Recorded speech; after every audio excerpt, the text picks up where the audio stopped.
Abstrak pada sebuah karya tulis ilmiah seperti skripsi merupakan instrumen penting yang berguna membantu pembaca untuk mengetahui resume, rangkuman, atau istilah lainnya adalah intisari dalam suatu penelitian.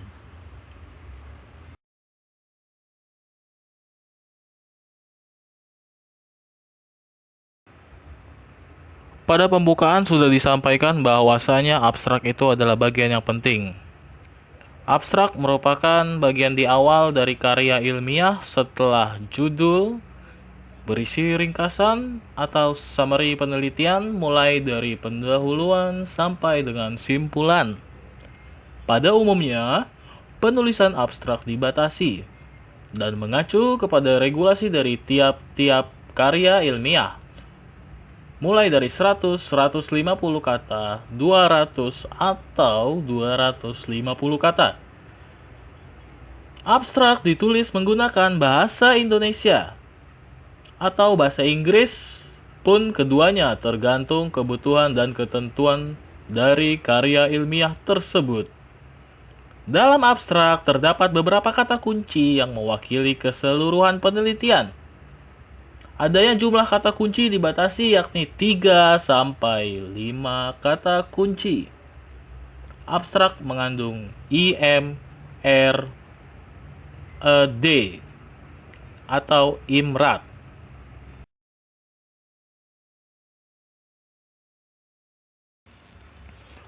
Nah, sekarang kita masuk ke IMRAT. Apakah itu IMRAT? Jadi di abstrak itu harus ada komponen-komponen dari intro atau introduction, kemudian metode, lalu result, hasilnya apa nih, hasil dari penelitiannya. Kemudian yang terakhir ada discussion atau diskusi ya.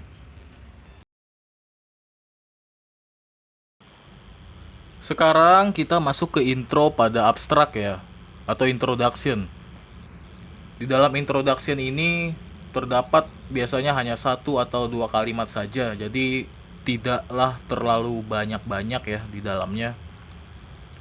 Disampaikan juga di dalam introduction itu tujuan penelitian.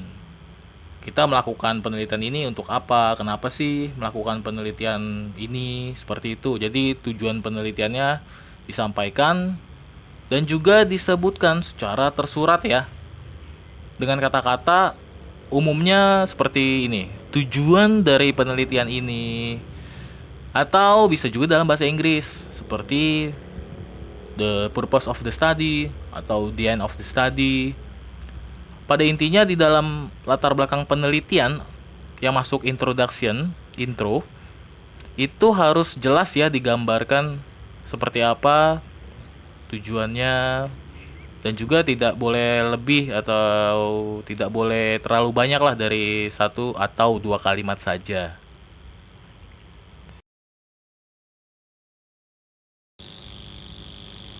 Lalu ada metode.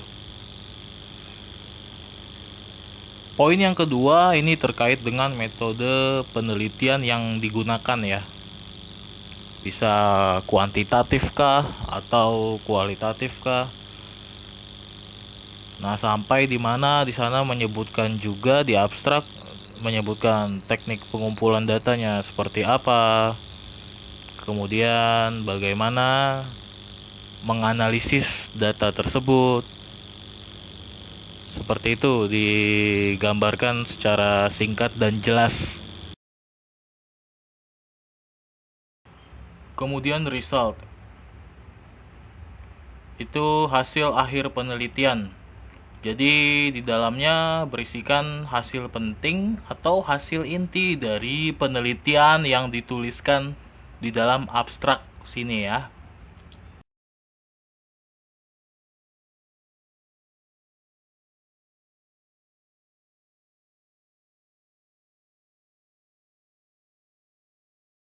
Kemudian discussion.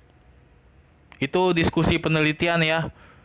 Jadi sekaligus dengan kesimpulan secara singkat yang dipaparkan di dalam abstraknya.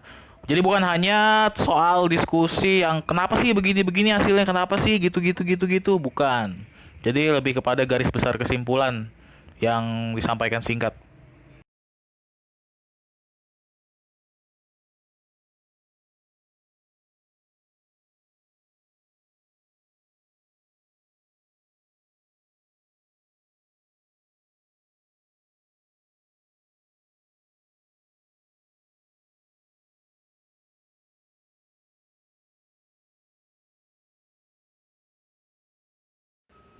Terkait penyusunan abstrak, saya di sini akan menjelaskan beberapa langkah-langkahnya.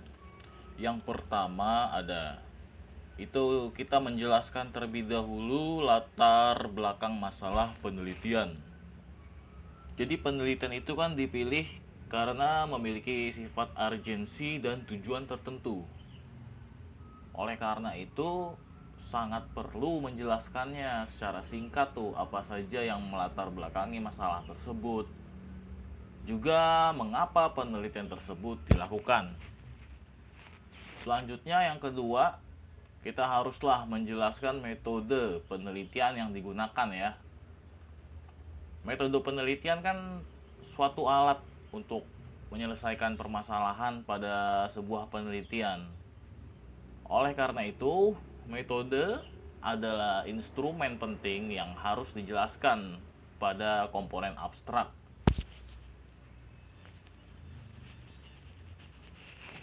Yang ketiga, kita bisa mendeskripsikan hasil penelitian. Bagian di sini bertujuan menjelaskan secara singkat hasil penelitian. Bisa berupa apa saja yang didapat saat melakukan penelitian tersebut. Ini bisa dijelaskannya secara umum aja ya, jadi garis besarnya saja. Kemudian kita harus memberikan sebuah kata kunci di akhir paragraf. Kalau kata kunci ini pada penelitian berguna untuk memudahkan pencarian secara daring atau online. Kata kunci ini dapat dipilih dari kata-kata yang ada pada judul penelitian. Yang terakhir, simpulkan hasil penelitian. Simpulan adalah suatu yang paling vital dalam suatu penelitian, di mana peneliti harus menyimpulkan keseluruhan penelitiannya hanya dengan beberapa kalimat saja. Seperti itu ya teman-teman. Selanjutnya yakni materi diskusi atau pembahasan.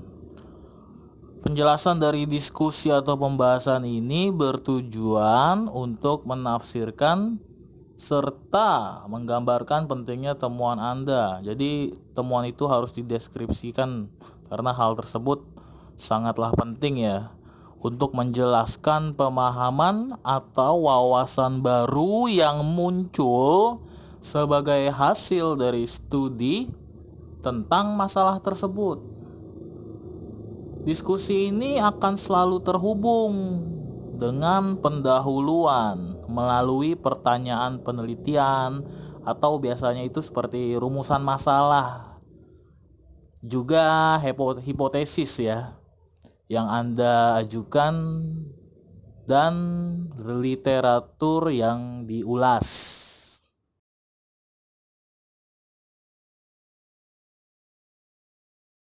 Baik, setelah tadi kita memahami apa itu tujuan dari diskusi atau pembahasan, selanjutnya ini akan saya paparkan beberapa langkah penulisan diskusi dan pembahasan. Yang pertama, tuliskan respon dari setiap hasil yang diperoleh, namun bukanlah menulis ulang data.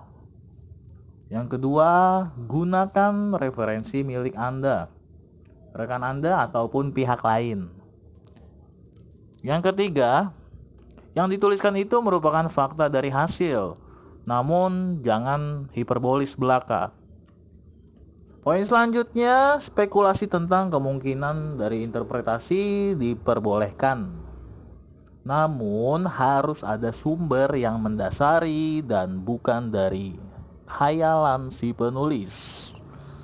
Terakhir, hindarilah penggunaan istilah baru yang muncul secara tiba-tiba. Oleh karena itu, pembahasan selalu saja terhubung dengan pendahuluan.